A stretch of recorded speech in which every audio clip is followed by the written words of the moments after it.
¿Sabías que, a partir de más de 500.000 toneladas de patatas al año, se crean más de 3.000 millones de latas de Pringles que se disfrutan en todo el mundo? Sin embargo, siguen siendo completamente diferentes de las Lay's. En lugar de cortarse a partir de patatas frescas, las Pringles se reinventan con una curva perfectamente diseñada y una textura crujiente impecable. Una obra maestra industrial donde la tecnología y el sabor se fusionan en uno, creando un icono mundial del mundo de los snacks. El viaje de cada Pringles comienza en los vastos campos de patatas, donde cada tubérculo se cosecha, clasifica y transporta cuidadosamente a modernas fábricas. Allí, en lugar de cortarse como las papas fritas tradicionales, las papas se transforman en polvo fino y luego se moldean con precisión milimétrica. Cuando oigas ese familiar chasquido al abrir la lata, es más que un simple sonido, es el eco de una innovación atemporal. Así que abre tu sabor favorito, relájate y únete a descubrir los fascinantes secretos detrás de las papas fritas que han conquistado el paladar de todo el mundo. Pringles nació como una revolución, un audaz intento de acabar con las frustraciones de siempre de las papas fritas tradicionales, demasiado aceitosas, frágiles y llenas de aire. Tras esta audaz idea se encontraba Frederick Bauer, científico de alimentos y químico de Procter & Gamble, quien transformó las papas y el consumo de snacks en sí, en un símbolo de precisión en la ingeniería. Con más de 3.000 millones de dólares en ingresos anuales, Pringles se ha convertido en una de las marcas de snacks más poderosas del mundo. Solo Estados Unidos representa más de 1.000 millones de dólares en ventas, lo que lo convierte en el mercado más grande de la marca. Hoy en día, las icónicas latas con el caballero bigotudo se encuentran en más de 150 países, cada una con sabores refinados para adaptarse a los gustos y culturas locales. Su característica más destacada reside en su forma hiperbólica y paraboloide, diseñada matemáticamente para lograr una curva perfecta, lo que permite que cada papa se ajuste perfectamente a la lata, distribuya la presión uniformemente y mantenga una textura crujiente impecable. Con solo un 42% de papa, el resto hecho de harina de arroz y trigo, cada frijol se moldea con precisión milimétrica. En un mundo dominado por la espontaneidad, por los Lay's y los Doritos, Pringles eligió el camino de la precisión calculada. Entonces, si solo pudieras elegir un frijol, ¿elegirías la espontaneidad o la perfección? Y ahora, viajemos a Idaho, donde el clima fresco, la altitud de más de 1.200 metros y el suelo aluvial suelto y fértil de las montañas rocosas han creado algunas de las condiciones más ideales del planeta para el cultivo de papas. Con la llegada del otoño en Idaho, enormes excavadoras de patatas comienzan a recorrer los interminables campos de patatas, extendiéndose hasta el horizonte. En la parte delantera de cada máquina se encuentra un sistema de excavación de doble cuchilla con control automático de profundidad, guiado por sensores subterráneos. A medida que la máquina avanza, las cuchillas de acero excavan a unos 20 centímetros de profundidad en el suelo, levantando suavemente hileras enteras de patatas a la superficie. Inmediatamente después, el mecanismo de la criba vibratoria entra en funcionamiento, generando miles de sutiles vibraciones que separan la tierra, las raíces y las piedras sin rayar la delicada piel. Cada hilera de patatas recién extraídas se coloca cuidadosamente en el campo, lista para la siguiente etapa de recolección. Tras ellas, siguen en formación cosechadoras de patatas especializadas. En la parte delantera, brazos elevadores hidráulicos recogen con cuidado cada hilera de patatas, alimentándolas a una cinta transportadora vibratoria que retira la tierra restante. A continuación, una banda transportadora giratoria de 180 grados transfiere las patatas limpias a camiones de transporte paralelos, cada uno con capacidad para transportar hasta 25 toneladas. En promedio, una sola cosechadora puede procesar de 500 a 600 toneladas de patatas al día, lo que equivale al trabajo de más de 300 trabajadores manuales. Dentro de la cabina, el operador supervisa todo el proceso a través de una pantalla táctil central, donde se actualizan en tiempo real datos como la velocidad, la vibración, la humedad del suelo y la temperatura. Cada patata es el resultado de meses de meticuloso cuidado, plantada en abril, regada con agua de deshielo de las montañas rocosas y bañada por largas horas de luz solar, característica de esta meseta de gran altitud. Para cuando llegue el otoño, los tubérculos han acumulado casi un 20% de almidón seco, lo que les confiere una textura firme, un sabor dulce y a nuez, y la notable capacidad de mantenerse frescos durante meses después de salir del campo. Las patatas recién cosechadas pasan a la línea de preclasificación. En la cinta transportadora, cada tubérculo se inspecciona cuidadosamente y se retiran los que son demasiado pequeños, deformados o dañados. Desde allí, las patatas seleccionadas se transportan a grandes almacenes frigoríficos. En el interior, la temperatura se mantiene entre 7 y 10 grados Celsius, con una humedad relativa de entre el 90 y el 95%, el rango ideal para el almacenamiento a largo plazo. Si la humedad baja demasiado, las patatas empiezan a perder humedad, su piel se arruga y la pulpa se ablanda, reduciendo la calidad del almidón y su dulzor natural. En estas condiciones controladas, las patatas se mantienen firmes, conservan su estructura de almidón y resisten la germinación durante muchos meses después de la cosecha. Cuando llegan camiones cargados de patatas a la fábrica, toda la materia prima se descarga en un sistema de lavado con remolino de recirculación. En su interior, chorros de agua a alta presión, combinados con transportadores de cadena en continuo movimiento, crean una potente corriente de remolino que hace que las patatas se muevan suavemente unas contra otras, eliminando el barro, las piedrecitas y otras impurezas adheridas a su superficie. Un tanque de lavado industrial estándar en una planta procesadora de patatas como Pringles puede contener hasta 40.000 litros de agua, lo que permite limpiar entre 20 y 25 toneladas de patatas por hora. Tras el primer enjuague, el flujo de patatas pasa por varios tanques de lavado con recirculación, lo que garantiza la eliminación completa de la suciedad y los residuos. En la etapa final, las patatas entran en un tambor de lavado rotatorio, un cilindro de acero inoxidable de casi 5 metros de largo. En su interior, el tambor gira lentamente a unas 10 a 20 revoluciones por minuto, mientras cientos de chorros de agua a alta presión rocían desde todas las direcciones, mientras las patatas se mueven y se frotan suavemente entre sí. Cualquier residuo o suciedad fina que quede atrapada en los ojos se elimina con agua. Al salir del tambor, las patatas están prácticamente impecables, con la piel suave y limpia, listas para la siguiente etapa de procesamiento. Tras el lavado, las patatas pasan por un sistema automatizado de escaneo y clasificación. Aquí, sensores ópticos y cámaras de alta resolución escanean cada papa, analizando su tamaño, color e integridad superficial en menos de un milisegundo. Las papas demasiado pequeñas, agrietadas, magulladas o descoloridas se retiran cuidadosamente de la cinta transportadora mediante eyectores de aire y se separan para su uso como materia prima secundaria. Solo las que cumplen con los estándares precisos de tamaño, peso y calidad superficial continúan su proceso, listas para las etapas de pelado, corte y procesamiento. En esta etapa, el proceso alcanza un punto crítico. Dentro del pelador de tambor abrasivo, cuya superficie interior está revestida con un material similar al papel de lija, se retira por completo la piel exterior de cada patata. Tras unas pocas rotaciones suaves, en una hora, se transforman 10 toneladas de patatas, dejando solo la pulpa lisa y dorada, lista para continuar su proceso. Las patatas se escaldan brevemente en agua caliente, lo que ablanda su pulpa para un corte más uniforme. Dentro de una cámara de corte de alta velocidad que gira a 1200 revoluciones por minuto, cuchillas afiladas rebanan las patatas en trozos finos y luego las cortan en cubos pequeños y uniformes.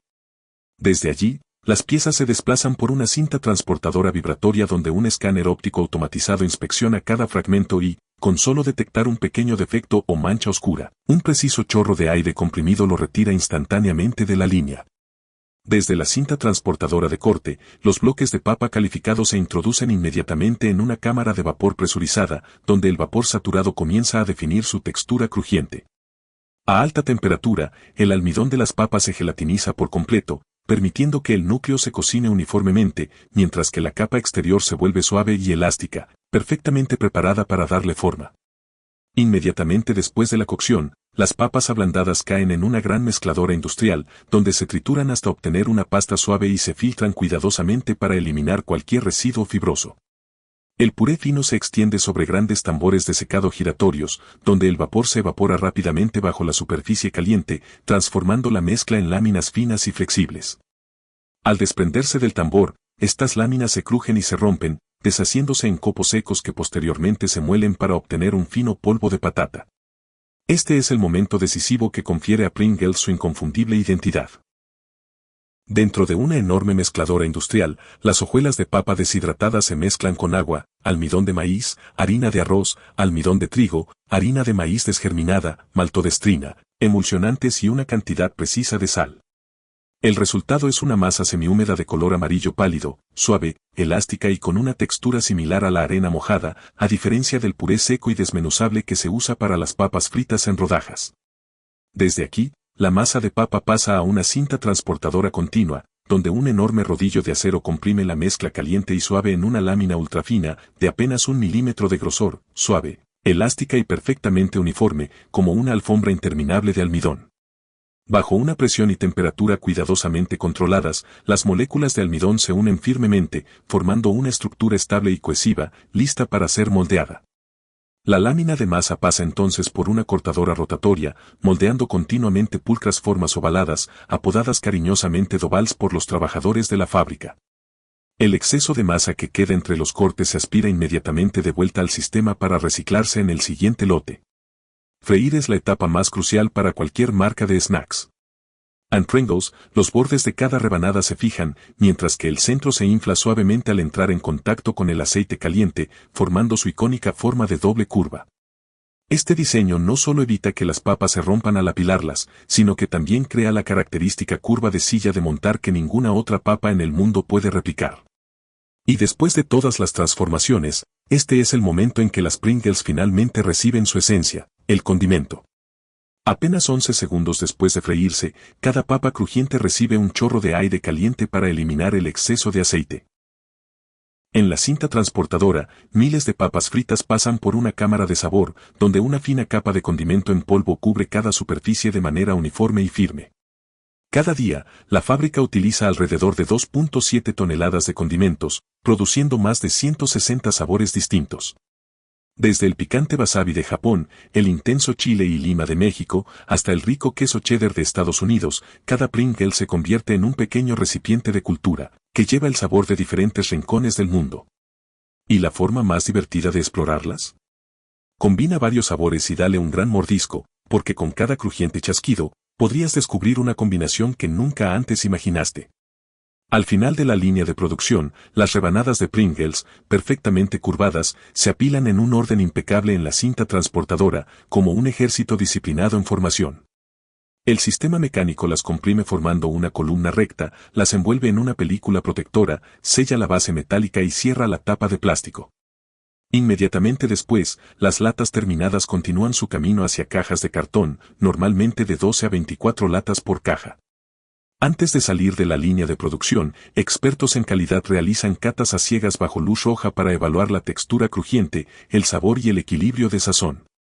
Solo los lotes perfectos se sellan, se envasan en cajas y se cargan en camiones, listos para disfrutar de fiestas, picnics y momentos de alegría compartidos por miles de millones de amantes de los snacks en todo el mundo. Poca gente sabe que el helado fue en su día un privilegio de lujo reservado solo para la élite. En la antigua Roma, el emperador Nerón envió a sus sirvientes a las montañas a recoger nieve y la mezcló con miel y fruta para crear uno de los primeros postres helados. No fue hasta siglos después, con la llegada de la tecnología de refrigeración, que este capricho, antaño real, se integró poco a poco en la vida cotidiana, convirtiéndose en un dulce símbolo aceptado por todas las clases sociales. De ser un regalo para la nobleza, el helado ha evolucionado continuamente hasta convertirse en un universo culinario colorido, peculiar, único y lleno de sorpresas. Y si alguna vez visitas Turquía, no te pierdas el dondurma, quizás el truco más dulce de tu vida. Aquí, el vendedor no es solo un vendedor, sino un artista callejero que provoca, gira, tira y esconde el helado ante tus ojos como un mago. Cada cono de dondurma es un giro divertido, frío, travieso e inolvidable. Pero tras la dulzura derretida se esconde la resignada sacudida de cabeza de un entrenador físico.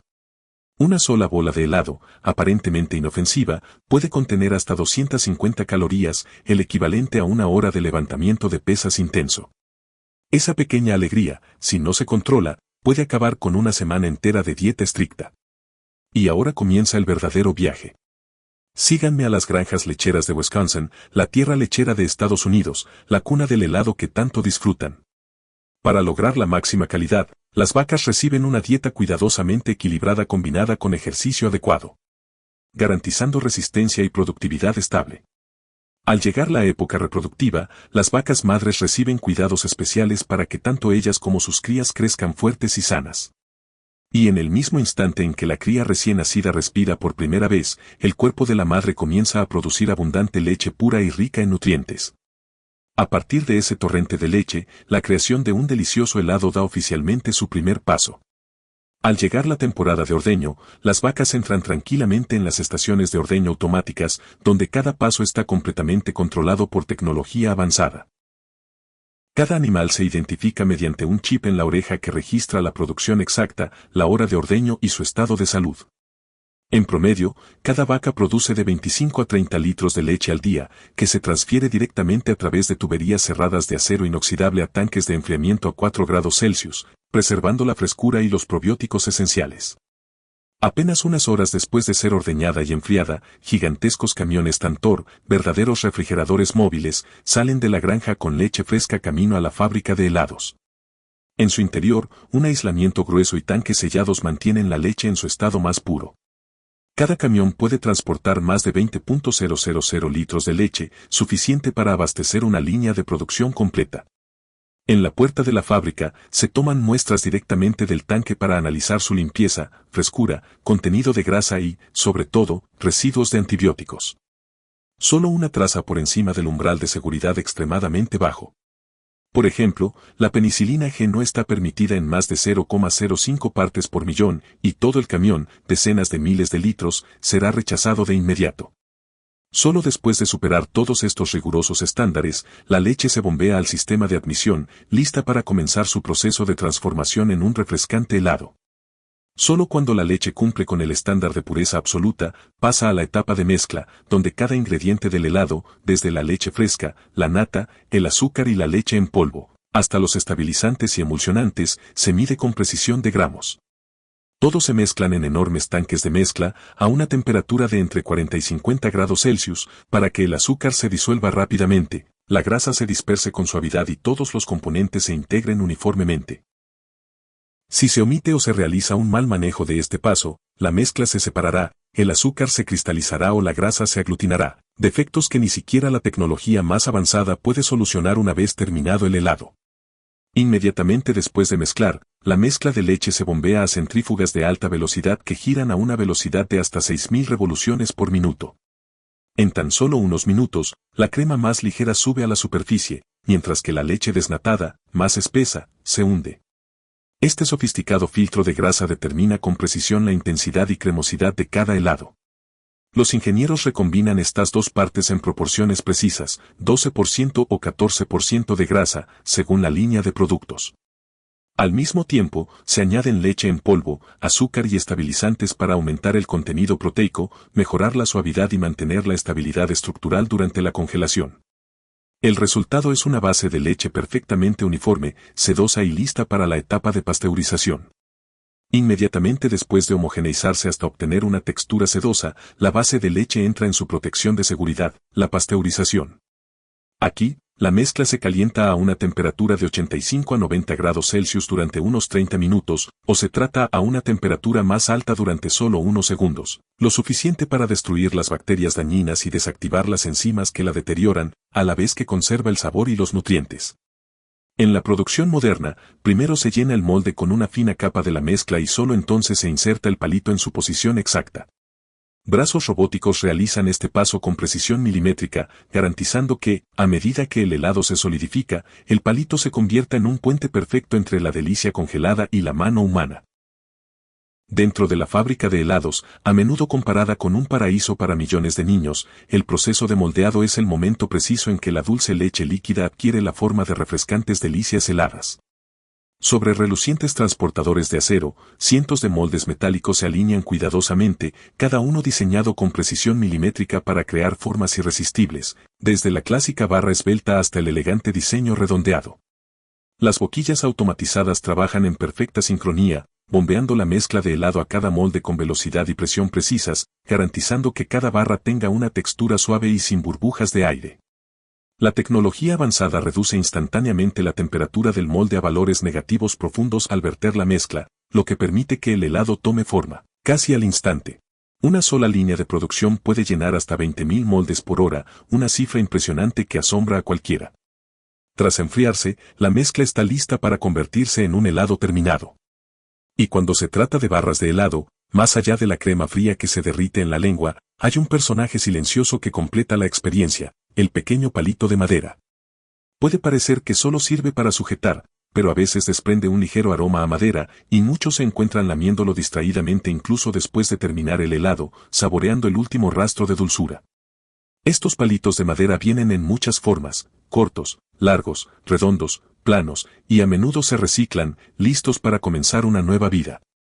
Una vez que la mezcla de helado se ha solidificado completamente dentro de los moldes, un sofisticado sistema mecánico levanta suavemente cada barra, desprendiéndola de la superficie metálica helada sin dejar rastro. Inmediatamente después, estas creaciones congeladas pasan por baños de inmersión o boquillas de pulverización, cubriéndolas con capas de chocolate derretido, almendras crujientes o migas de galleta. El proceso de recubrimiento es rápido pero preciso, garantizando que cada barra quede uniformemente cubierta, brillante y perfecta. Es esta armonía entre el fresco y cremoso centro y la dulce capa exterior la que crea un capricho irresistible, adorado por millones. Para los helados modernos que no se preparan con palito, el proceso no comienza con fríos moldes de madera, sino con vasos, tarrinas o moldes de repostería que se mueven por la cinta transportadora. Cada envase vacío se coloca con precisión en su lugar, listo para ser llenado. Las bombas multiboquilla funcionan a la perfección. Verten capas uniformes de helado en cada vaso, a veces de un solo sabor, a veces de 2 o 3 combinados, con un efecto visual tan impactante como una obra de arte. Inmediatamente después, se añaden ingredientes como salsa de fresa, migas de galleta o chocolate derretido antes de que las tapas se sellen automáticamente. En cuanto al cono de helado, símbolo atemporal de la infancia, la forma es lo primero. Los crujientes conos dorados encajan en su sitio, con sus aberturas acampanadas esperando a ser llenados. La máquina llenadora debe enrollar el helado uniformemente desde el centro hasta el borde para crear un remolino perfecto, sin roturas ni inclinaciones. Se añade un chorro preciso de salsa en la cima, a veces coronado con un cacahuete, un trocito de chocolate o coberturas crujientes, formando la corona del cono. Cada detalle, desde la textura hasta la estética, se calcula meticulosamente para garantizar que, al llegar al consumidor, cada cono sea una experiencia perfecta.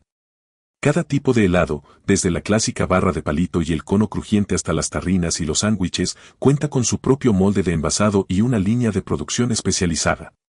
La película de plástico preimpresa, que contiene toda la información del producto, se enrolla en tiras y envuelve el helado a velocidades de cientos de unidades por minuto. Posteriormente, se sella con calor para garantizar una esterilidad absoluta.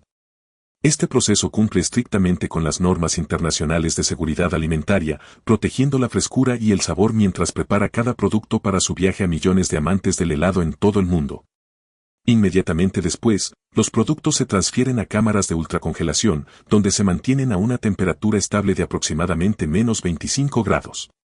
En este entorno, el helado conserva su estructura, sabor y vida útil hasta que sale de la fábrica, continuando su viaje hacia supermercados, tiendas y, finalmente, a las manos de los ávidos consumidores.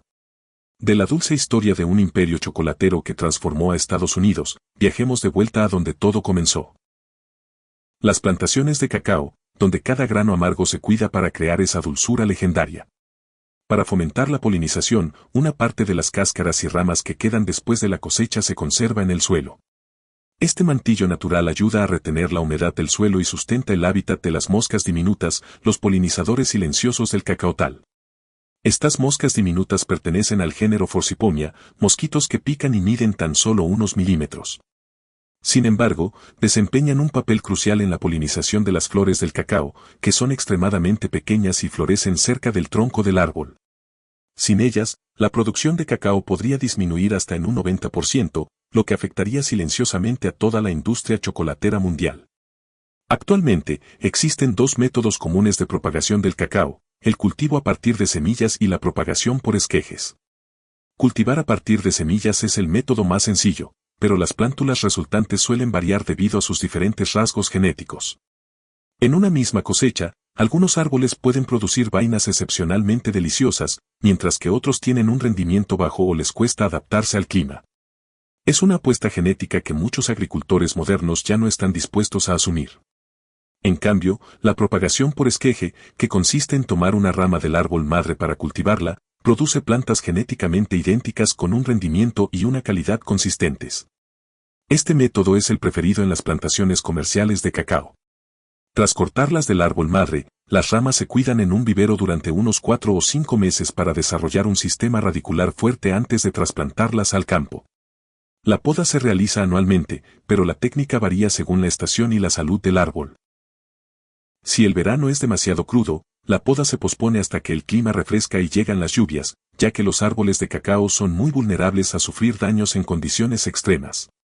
Un árbol de cacao puede dar fruto durante 25 a 30 años, e incluso cuando envejece, los agricultores no necesitan talarlo. Al injertar una rama joven y sana en el tronco viejo, el árbol se rejuvenece, continuando la producción de vainas a partir de su sistema radicular original. Tras años de cuidadoso cultivo, cuando las vainas de cacao adquieren un color rojo dorado y un aroma dulce y delicado impregna el aire, comienza un nuevo capítulo, la temporada de cosecha. En países como Costa de Marfil, Ghana y Ecuador, donde el clima cálido y húmedo y la tierra fértil crean las condiciones ideales, el cacao se ha convertido en una parte esencial de la vida de millones de agricultores. Este árbol único produce mazorcas que crecen directamente del tronco durante todo el año, sin una estación definida. La cosecha principal de cacao se realiza de octubre a marzo, un periodo crucial que influye directamente en el sabor del chocolate final. A pesar de ser el ingrediente clave de las mundialmente famosas barras de chocolate, el cacao se sigue cosechando íntegramente a mano. Los agricultores usan machetes o cuchillos curvos montados en largas varas para alcanzar y cortar las vainas de las ramas más altas. Cada corte debe ser rápido y preciso. Un movimiento incorrecto puede dañar el tallo, impidiendo que el árbol dé fruto en la siguiente temporada. ¿Sabías que solo alrededor del 5% de las flores de cacao se convierten en mazorcas? Y para cosechar una sola tonelada de cacao aprovechable, los agricultores deben recolectar casi 20.000 mazorcas. En otras palabras, cada pequeña barra de chocolate carga con el peso de toda una cosecha tropical, hecha con sudor, sol y un trabajo meticuloso. Tras la cosecha, cada mazorca de cacao se abre con un machete afilado o un palo de madera resistente. Dentro de la cáscara rugosa y estriada se encuentran granos de cacao gruesos y brillantes, envueltos en una capa de pulpa blanca y pegajosa con un sabor ligeramente dulce y ácido. Su aroma recuerda a frutas tropicales como el mango, la piña y la maracuyá. Además de su sabor único, esta pulpa es rica en azúcares naturales, vitamina C, potasio y polifenoles antioxidantes, lo que ayuda a fortalecer el sistema inmunitario y a facilitar la digestión. En algunas regiones cacaoteras, la pulpa incluso se utiliza para elaborar bebidas fermentadas o se procesa para obtener jarabes naturales. Inmediatamente después de extraerse de las mazorcas, los granos de cacao se recogen rápidamente en cestas de bambú, bandejas de madera u hojas de plátano para iniciar una etapa crucial, la fermentación. Esta es la fase de transformación de los granos, desde una materia prima insípida e inodora hasta la base sabrosa de un chocolate intenso y delicioso.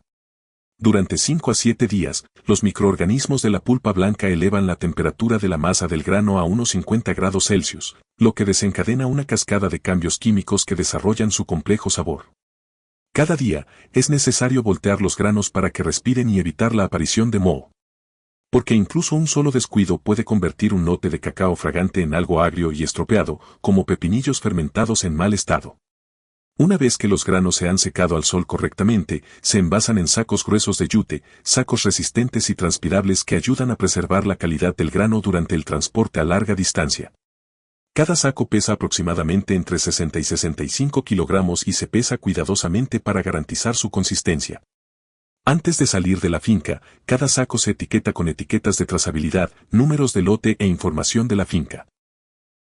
Al entrar en la fábrica, sus sentidos se ven inmediatamente embelesados por el rico aroma que emana del área de tostado de cacao, donde los granos crudos se toman a temperaturas que alcanzan los 150 grados Celsius. Este primer paso crucial libera el aroma característico del grano y elimina su amargor natural. El avanzado sistema de la fábrica puede tostar hasta 5 toneladas de cacao por hora, lo que garantiza un flujo continuo de material para la siguiente etapa. Tras el tostado, los granos se abren, se separan las cáscaras de los nis y se pasan por un sistema de cribado multicapa con succión de aire para aislar los nis, la esencia concentrada del cacao que define el sabor del auténtico chocolate. A continuación, el cacao se muele finamente en un molino tradicional de 3 rodillos y se refina aún más en un molino de bolas, donde miles de bolas de acero chocan continuamente para crear una mezcla suave y aterciopelada. Una parte se prensa para extraer la manteca de cacao, la preciada grasa que se utiliza en las etapas posteriores de la mezcla. Tras separar la manteca de cacao, la mezcla se mezcla con azúcar y leche según la receta secreta de Hershey. Después, Pasa por una serie de rodillos, donde las partículas de azúcar se trituran finamente y se recubren de manteca de cacao, formando una pasta rica y densa, la base del inconfundible sabor de Hershey. Dentro de la máquina de concha, la mezcla se calienta y se remueve continuamente, lo que desencadena la reacción de Maillard que le da al chocolate su color dorado y su aroma característico. Después, el proceso de templado enfría y recalienta cuidadosamente la mezcla en un ciclo controlado, permitiendo que la manteca de cacao cristalice perfectamente, dando como resultado un chocolate brillante, crujiente y resistente al blanqueamiento durante el almacenamiento. Tras el templado, que le otorga al chocolate su suavidad, brillo y estabilidad estructural ideales, la mezcla pasa directamente a la etapa de moldeado, y ahí es donde comienza el momento mágico llamado Kisses en la fábrica de Hershey. El nombre Kisses proviene del movimiento único del chocolate al caer sobre la cinta transportadora, suavemente como un beso al caer sobre metal frío. Una vez moldeados, los bombones entran en un largo túnel de enfriamiento, tan largo que su extremo es invisible, donde se solidifican por completo. En esta etapa, un moderno sistema láser escanea cada bombón Kisses, garantizando que cumpla con estrictos estándares de calidad. Cada icónico bombón, con su base plana y punta puntiaguda, se envuelve en papel de aluminio plateado. Se le coloca la característica pluma de papel y se deposita suavemente en una rampa de guía y una cinta transportadora en espiral, donde cada movimiento se controla con precisión. En la estación de clasificación, una cinta vibratoria conduce los dulces a un sistema de pesaje inteligente, donde los contenedores se ajustan automáticamente para garantizar el peso exacto. Una vez verificados, los chocolates se sellan, se envasan y se transfieren a la línea de empaquetado. Brazos robóticos asisten agitando suavemente los paquetes, colocándolos en cajas siguiendo patrones preprogramados y cargándolos en palés, listos para entregar millones de dulces Kisses a los amantes del chocolate de todo el mundo. Justo al lado, la línea de producción de barras de chocolate Hershey funciona a plena capacidad. El proceso comienza calentando los moldes a la temperatura ideal, preparándolos para recibir chorros de chocolate líquido con absoluta precisión. Inmediatamente después, los moldes se transfieren a un sistema de enfriamiento a gran escala, donde las temperaturas estrictamente controladas permiten que el chocolate se solidifique rápidamente, manteniendo una textura sedosa. Una vez completamente fríos, un suave golpe mecánico dobla los moldes, como si se torciera una bandeja de hielo, permitiendo que las barras se desmolden limpiamente, sin grietas ni roturas. A continuación, se voltean los moldes y cada barra, perfectamente formada, cae suavemente sobre la cinta transportadora, lista para su inspección y envasado. En la etapa final, la película de envoltura característica de Hershey se introduce en máquinas de alta velocidad que envuelven y sellan las barras a gran velocidad. La cinta transportadora gira y posiciona cada barra con precisión, de modo que un brazo robótico pueda levantarlas y apilarlas cuidadosamente en bandejas para su empaque. Una vez terminadas, las cajas de barras Hershey se alinean una tras otra en la cinta transportadora principal, listas para salir de la fábrica y comenzar su viaje a los estantes de todo el mundo. Pocos imaginarían que un percance en una fábrica de palomitas de maíz en 1940 marcaría el comienzo del imperio de los Cheetos. Durante una prueba de una máquina de extrusión, los ingenieros crearon accidentalmente unos extraños palitos de maíz inflados, ligeros, esponjosos e increíblemente crujientes. Pero la mayor sorpresa la dio Richard Montañez, un conserje mexicano, quien se atrevió a espolvorear chile en polvo sobre los snacks, dando origen a los Flamin' Hot Cheetos. Esa audaz idea no solo disparó las ventas, sino que lo catapultó desde la guardia hasta la dirección de Frito-Lay. Menciona a Cheetos y no puedes ignorar a Chester Cheetah, el guepardo ultramoderno con gafas de sol y un queso naranja brillante. Pocos saben que cuando Chester debutó en los 80, al principio fue rechazado por ser demasiado rebelde y poco apto para niños. Pero fue precisamente esa personalidad salvaje y rompedora la que ayudó a Cheetos a triunfar, como un guepardo que rompe los límites en segundos. Los Cheetos no son solo bocadillos crujientes y con queso. Incluso podrían salvarte la vida en la naturaleza. Gracias a su textura ligera y su alto contenido en aceite, se encienden como leña seca, lo que los hace perfectos para encender fuego y mantenerte caliente en situaciones de emergencia. Para comprender plenamente el complejo proceso que se esconde tras cada crujiente palito de Cheetos, debemos empezar por el origen mismo, las semillas especiales de maíz sembradas en la tierra, listas para una transformación de alta tecnología impulsada por el sol y la tierra. En los vastos campos del medio oeste estadounidense, una región bendecida con un clima seco y soleado, ideal para cultivos ricos en almidón, los gigantescos tractores John Deere lideran una flota de máquinas agrícolas de precisión. Modernas sembradoras multihileras se desplazan por el terreno, abriendo surcos, sembrando, aplicando fertilizante y cubriendo el suelo simultáneamente, todo en una sola pasada. Las semillas que siembran son de un tipo específico de maíz amarillo duro, una variedad híbrida desarrollada exclusivamente para cheetos. Estos granos tienen un alto contenido de almidón, un bajo contenido de humedad y una densidad excepcional, propiedades que garantizan una perfecta expansión y una textura crujiente característica durante la extrusión. Con una demanda anual que supera las 100.000 toneladas, cada etapa, desde la siembra hasta la cosecha, se supervisa estrictamente para garantizar una calidad uniforme y el cumplimiento de las normas de no transgénicos. Desde el momento en que la semilla toca la tierra hasta el crujiente bocadillo en tu mano, todo comienza aquí. Hileras rectas de maíz, plantadas con precisión quirúrgica, comienzan ahora su ciclo vital, alimentadas por un elemento crucial, el agua. En campos reservados exclusivamente para maíz de calidad cheetos, enormes sistemas de riego de pivote central, que se extienden cientos de metros de largo, giran como brújulas gigantes, distribuyendo el agua uniformemente desde los canales cercanos. Con un bombeo de hasta 2.000 litros por minuto, cada gota se regula mediante sensores de humedad del suelo para mantener una hidratación óptima. Porque un poco de agua de más o de menos al día podría afectar la densidad y la estructura del grano, factores clave que determinan la textura crujiente y esponjosa de cada futuro palito de cheetos. Y luego, alrededor de julio, cuando las barbas del maíz comienzan a secarse y los campos adquieren un tono dorado, la naturaleza nos indica que tras meses de cuidadoso cultivo, comienza la temporada de cosecha, el emocionante primer paso para transformar el maíz en crujientes cheetos. A diferencia del maíz dulce o el maíz enlatado, que se valoran por sus mazorcas intactas, el maíz que se usa para hacer cheetos se selecciona con base en criterios completamente diferentes. Lo que importa no es la forma, sino la dureza del grano, su contenido de almidón y su capacidad de inflado durante la extrusión, clave para obtener ese crujiente característico de los cheetos. Por eso, la cosecha mecánica es la opción ideal, rápida, eficiente y capaz de procesar cientos de hectáreas en tan solo unos días. Las cosechadoras se deslizan suavemente por las hileras de maíz, utilizando cuchillas afiladas, rotativas o dentadas para cortar los tallos a ras de suelo. La planta completa es arrastrada hacia la máquina, donde sin fines contrarrotativos se encargan de retirar las hojas exteriores, aislar las mazorcas de alta calidad y transportarlas mediante una cinta transportadora a contenedores de almacenamiento o directamente a camiones de transporte. Mientras tanto, los tallos, las cáscaras y las hojas sobrantes son expulsadas por la parte trasera por ventiladores de alta potencia, que vuelven al campo como mantillo natural o materia prima para compostaje. Una cosechadora de alta capacidad puede procesar de 15 a 20 toneladas de maíz por hora, equivalente a la producción de más de 100 trabajadores trabajando ininterrumpidamente.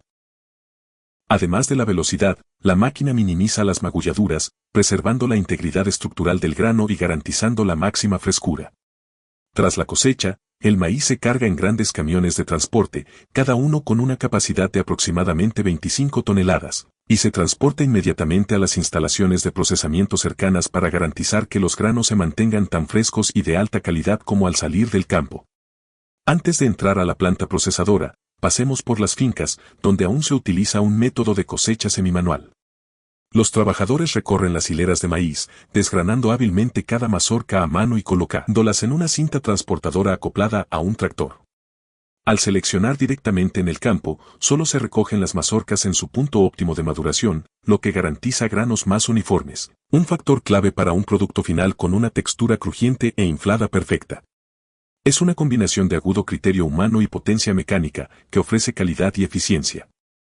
Si la cosecha totalmente mecánica es como una afeitadora eléctrica que limpia una cara en segundos, el método semimanual se asemeja más a un barbero meticuloso que perfecciona cada detalle. Ambos métodos sirven para elaborar cheetos, pero dependiendo de las condiciones de cultivo, la variedad de maíz y los requisitos técnicos, cada granja elige el estilo de cosecha que mejor se adapta a sus necesidades. Tan pronto como los camiones cargados de maíz llegan de los campos, su carga se descarga en una cinta transportadora.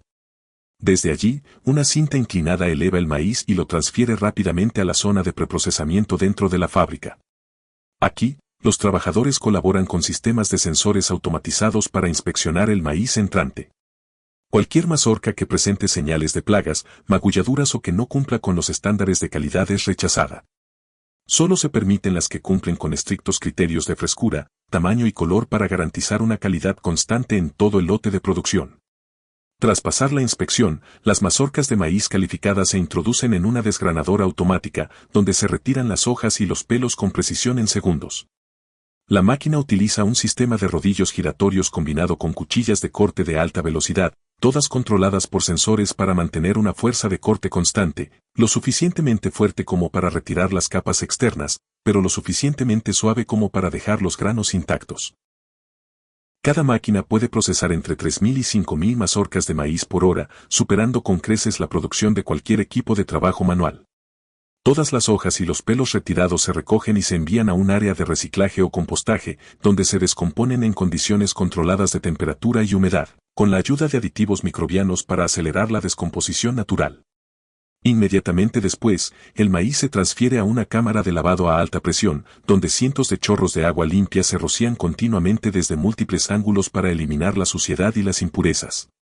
En el proceso de producción de cheetos, una vez desgranadas y recortadas, las mazorcas de maíz se introducen en una máquina desgranadora especializada. Este equipo utiliza un sistema de cuchillas giratorias y rodillos de compresión para separar los granos de la mazorca con rapidez y precisión. A diferencia del maíz enlatado, donde la forma del grano debe conservarse intacta, el maíz para cheetos se selecciona por su uniformidad, dureza y alto contenido de almidón, cualidades cruciales para las etapas posteriores de molienda y extrusión. Los granos dorados pasan por un sistema de lavado continuo, donde se rocía agua limpia desde múltiples ángulos, junto con bandas vibratorias, para eliminar los fragmentos de cáscara sobrantes, los granos claros, el polvo y cualquier impureza restante del proceso de separación. Sorprendentemente, la cantidad de agua utilizada para lavar el maíz en un solo día podría llenar una piscina mediana. Pero en las fábricas modernas, un sistema de circuito cerrado recicla hasta el 80% de esa agua, reduciendo el desperdicio y manteniendo estrictas normas de higiene. Tras un lavado minucioso, el maíz se transfiere a una cámara de secado a una temperatura de entre 60 y 80 grados Celsius. Este proceso de secado reduce el contenido de humedad a un nivel ideal, garantizando que los granos se sequen uniformemente, sin moho y perfectamente preparados para el siguiente paso, la molienda, una etapa esencial en la elaboración de cheetos. Una vez secos, los granos se introducen en un sistema de molienda industrial. En su interior, rodillos de acero de alta velocidad trituran el maíz hasta obtener un polvo grueso conocido como harina de maíz. Para los cheetos, la harina de maíz debe alcanzar la consistencia ideal, lo suficientemente fina como para garantizar una expansión ideal durante la extrusión, creando esa textura crujiente, ligera y esponjosa que los distingue de los demás. Ahora que los granos de maíz dorado están completamente preparados, comienza oficialmente la transformación en crujientes cheetos. Mucha gente cree que los cheetos son simplemente otro tipo de palomitas de maíz, crujientes y hechas a base de maíz. Pero en realidad, elaborar cheetos es un proceso mucho más complejo, que comienza con harina de maíz refinada con precisión. Desde el silo, la harina de maíz fluye por tuberías hacia tolvas de pesaje automático, donde cada lote se mide con precisión milimétrica y su contenido de humedad se regula cuidadosamente. Partiendo de un 10% aproximadamente, el nivel de humedad se incrementa hasta un 15 a 20% añadiendo agua en proporciones precisas. A continuación, la mezcla se introduce en un gran tambor rotatorio para una mezcla completa, preparándola para la etapa de extrusión, donde comienza la verdadera transformación. La extrusora se calienta a 137 grados centígrados y su tornillo interno gira a alta velocidad, generando una intensa fricción y calor que transforma la harina de maíz en una masa espesa y maleable. Bajo una presión de hasta 2,7 kg/diagonal superíndice 2, 300 libras por pulgada cuadrada. La mezcla se impulsa a través de un molde y se infla al instante al entrar en contacto con el aire, formando la primera figura de un cheeto. A diferencia del moldeo convencional, la extrusión no solo moldea el producto, sino que lo transforma. La combinación de calor y presión altera radicalmente la estructura del maíz, permitiéndole expandirse hasta alcanzar la textura ligera, crujiente y aireada característica de los cheetos. Para lograr esa textura crujiente tan característica, los trozos de maíz inflados se introducen en un enorme horno de hasta 3.6 metros de altura. A unos 175 grados, el horno hornea el producto durante unos 4 minutos.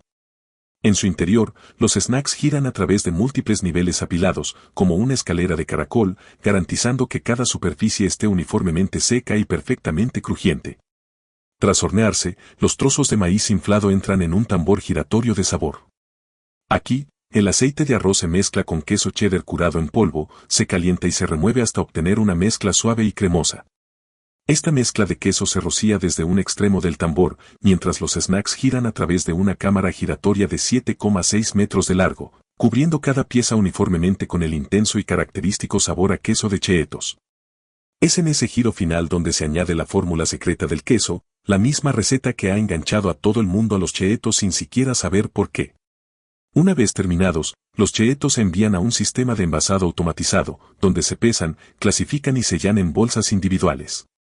Con tecnología moderna, cada fábrica puede producir miles de kilos de Cheetos por hora, lo que equivale a miles de toneladas de crujientes snacks al año. Desde el clásico original hasta el legendario Flamin' Hot, se envasan y rotan más de 50 sabores diferentes según la región. Cada bolsa no contiene solo un snack. Lleva su propia identidad cultural cursi de un país a otro.